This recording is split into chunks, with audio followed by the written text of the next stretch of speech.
तो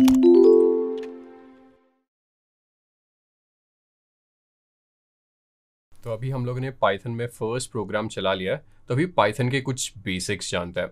तो आप जो भी प्रोग्रामिंग कर रहे हो उस चीज़ के लिए डेटा की ज़रूरत है। आप पूरा प्रोग्रामिंग डेटा पे तो कर रहे हो, तो अभी एक क्वेश्चन आपके दिमाग में आ रहा होगा, इस डेटा को हम लोग स्टोर कहाँ पे करें, क्योंकि बहुत ज़्यादा डेटा है हम लोग के पास, और इतने ज़्यादा डेटा के साथ अगर हम लोग को काम करना है तो उसको कहीं ना कहीं तो स्टोर करना ही पड़ेगा।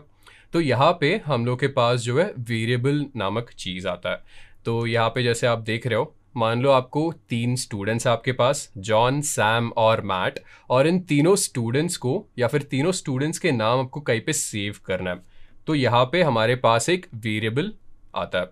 तो जैसे यहाँ पे लिखा हुआ है, एक वेरिएबल एक टेम्पररी स्टोरेज स्पेस है। तो ये जो फोल्डर देख रहे हो, इस फोल्डर को आप वेरिएबल समझ सकते हो, और इस स्टोरेज स्पेस में मैं ये वैल्यू सेव कर रहा हूँ। जॉन हमारा वैल्यू है या फिर डेटा है जिसको मैं स्टोर कर रहा हूँ इस वेरिएबल में, और इस वेरिएबल का नाम स्टूडेंट है।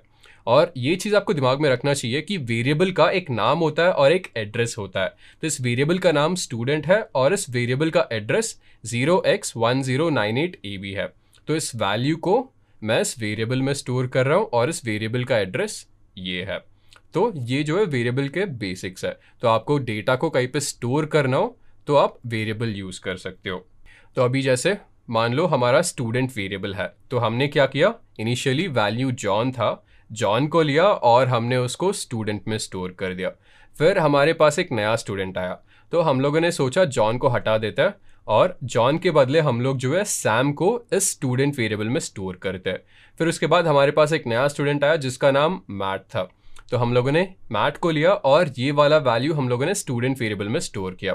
तो अगर ये आपको थोड़ा सा कंफ्यूजिंग लग रहा हो तो फिर जुपिटर नोटबुक जाता है और कोड चलाता है, देखते हैं वेरिएबल एक्चुअली है क्या।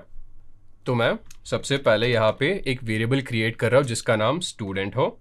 फिर मैं इक्वल टू ऑपरेटर यूज़ कर रहा हूँ और डबल कोट्स में मैं सबसे पहले एक वैल्यू दे देता हूँ। तो मैं नाम दे रहा हूँ सैम।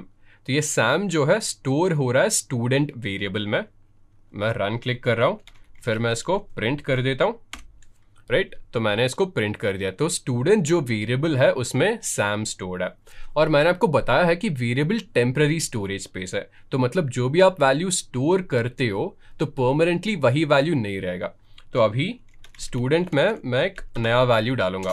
तो इनिशियली सैम था, तो सैम को मैं रिप्लेस करके मैट स्टोर कर रहा हूँ। अभी मैं स्टूडेंट को प्रिंट कर देता हूँ फिर से। तो अभी आप देख रहे हो मैट स्टोर्ड है स्टूडेंट में। तो इनिशियली सैम था स्टूडेंट में, तो अभी मैंने सैम को हटा दिया, अभी मैट है। तो यही चीज़ मैं फिर से कर सकता हूँ।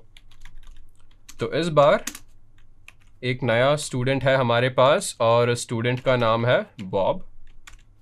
फिर से मैं स्टूडेंट का वैल्यू प्रिंट कर देता हूँ।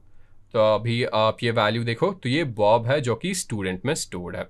तो ये हमारा वेरिएबल है जो कि टेम्पररी वैल्यूज़ को स्टोर करता है अपने अंदर, और इन वैल्यूज़ को आप कंसिस्टेंटली चेंज कर सकते हो।